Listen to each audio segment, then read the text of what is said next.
Now, over the past couple of years, we have all witnessed the transition that both Jon Favreau and Dave Filoni have been taking Star Wars with, and really bringing it to a more positive road for the franchise, of course, to really thrive and survive. This is Mike Zero. Make sure to subscribe if you're new to the channel for future Star Wars updates. Also, by the way, guys, make sure to drop a thumbs up on this video to support the channel. I thank you also very much for the kind support. It is greatly appreciated. Now, one thing that a lot of fans have been very much concerned about is exactly how shows out there like the Acolyte and Skeleton Crew are going to turn out to be, given that they are being led by Kathleen Kennedy and really taking a turn for the worst and really having a lot of setbacks and issues behind the scenes. We also have Jon and Dave fulfilling the Star Wars universe with great things on the horizon. Now, given that, yes, we have, of course, a lot of shows like Mando 3 and 4, Ahsoka, and a lot of others of which, like the Mandalorian series, that's going to be the evolution of the Mandalorian.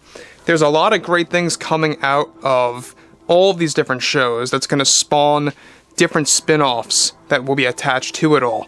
However, Jon and Dave, as of late, have been making a lot of key decisions that are being inspired from Star Wars Legends or from the existing Star Wars comics that are canon, by the way, or taking a lot of visions from George Lucas and implementing that into the Mandoverse.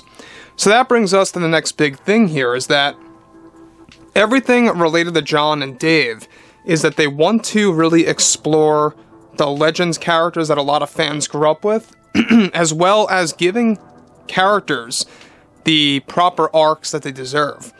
Now, when you look at this scenario, alright, we already know that Jon and Dave are doing the impossible. They're trying to do what Kathleen Kennedy never could have done with the sequel trilogy movies. Now, of course, with both Jon Favreau and Dave Filoni now focused on doing many memorable moments, their future Star Wars shows, of course, for the fans. Currently, they are planning to do something big with actor Hayden Christensen for his return as Anakin in two very big ways for the upcoming Mandalorian Season 4. Now, it's noted that in two storyboards that have been finalized to be used for the script, one of which features the Force Ghost version of Anakin Skywalker appearing before Luke, is described that both Hayden and Mark Hamill are going to act in a very important scene for Mando 4, in which Anakin tells Luke how to properly train Ben Solo and to prevent his dark side tendencies from getting out of hand. Favreau is set to cast a young actor to portray a kid version of Ben that will actually witness Luke Skywalker talking to the Force Ghost of Anakin. However, the storyboard illustration involves that Ben Solo does not see Anakin's Force Ghost, only Luke talking to him, at this point in time due to his lack of training through the Force, supposedly. So I want to just pause here quick for a second. Now, the thing that they are trying to achieve with Mando 4 is that they do want to make it very Luke and Ben focused. They want to make sure that Ben Solo is going to come into the equation as his younger self and to kind of show us that different side of the character. Now, Jon and Dave are taking key notes from comics that do exist already that actually go over Ben's childhood and even his, young adulthood. And there's a lot of things that come out of it. You see the connection between himself and Snoke before Snoke rules the First Order under the control of Palpatine. I mean, there's a lot in the Rise of Kylo Ren comic.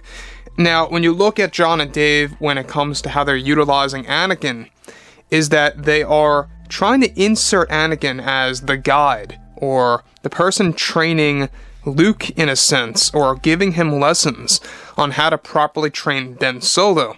And this matches directly with the Secrets of the Jedi book that actually shows, of course, fans like Luke Skywalker's thoughts that goes over of how Anakin guided him for years through years.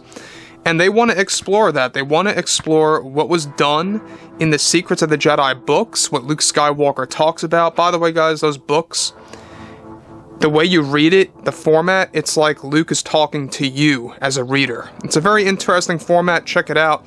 There's a lot of canon material in there. But, given that Hayden is getting a lot of roles now, and is getting a multi-show contract deal on top of the other one that he already signed to really further extend the amount of shows that he's going to be involved in, you can see that Hayden is just getting endless opportunities. He's already back for Star Wars Ahsoka. He's supposed to be back for a season 2 of Ahsoka because Jon is actually giving pitches to Disney on exactly how they can utilize a second season and turn it into a multi-season show instead of it just being strictly a limited series. Alright?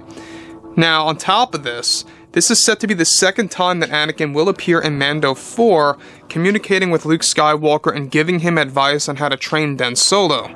The other of which is set to also involve Luke training with Ben Solo and helping him build his lightsaber.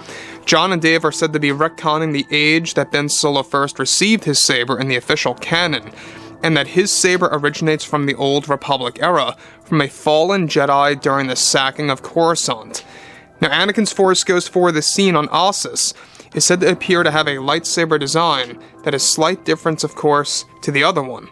And his overall body is actually said to be different, with a different glow, with longer hair, and a color level of blue as a ghost that's different, with floating white orbs around him. So that's one thing that really intrigues me, is that the Force Ghost of Anakin is actually described to have some kind of saber design, some kind of saber hilt attached to his belt as a Force Ghost. And that, to me, I think is a very interesting addition. Now, we already know that Luke is going to help build the saber that belongs to Ben Solo as seen in the movies, and that saber specifically dates back to the Old Republic. It's very possible here why Anakin is wearing it on his belt is that Anakin is giving him this saber and kind of informing him about why it may suit Ben Solo because of the kyber crystal embedded within it. Now, there's a lot of things coming out of this because they want to make sure that Mandalorian as a show is going to be more, pretty much diving more into the mythology of everything, the Force, the Jedi, dark side, stuff like that. They want to do that, but they also want to stay true to the story of Din Djarin and Grogu and keep in line with that as well. So that's also what they want to make sure stays in place. After all, it is called The Mandalorian, but at the end of the day, you can see that cameos really are becoming quite the format in a lot of these shows. So the other thing that I do want to touch on real quick are the orbs. Alright, we talked about this about a couple weeks ago. These orbs that surround the Force Ghost of Anakin, alright, we actually saw something like this with Yoda. Alright, I believe it was in Rebels, if I'm not mistaken, when Ezra Bridger is following those orbs. That is actually something to do specifically with the cosmic force that we have yet to have learned about in great detail, that we will be learning more about, by the way, in Mando 4. It's going to be a very big deal for the fans. Jon and Dave will really want to change the lore of what goes on with the cosmic force, how Force Ghosts materialize, stuff like that. They really want to dive into the specifics. That, to me, I think, is very interesting stuff. So, overall, guys, drop a comment below. Let me know what you guys have to say about all this below in the comments, and if you guys did enjoy the content for today, make sure to drop a thumbs up on this video to support the channel, and thank you all so very much for the kind support, and I'll catch you guys next time.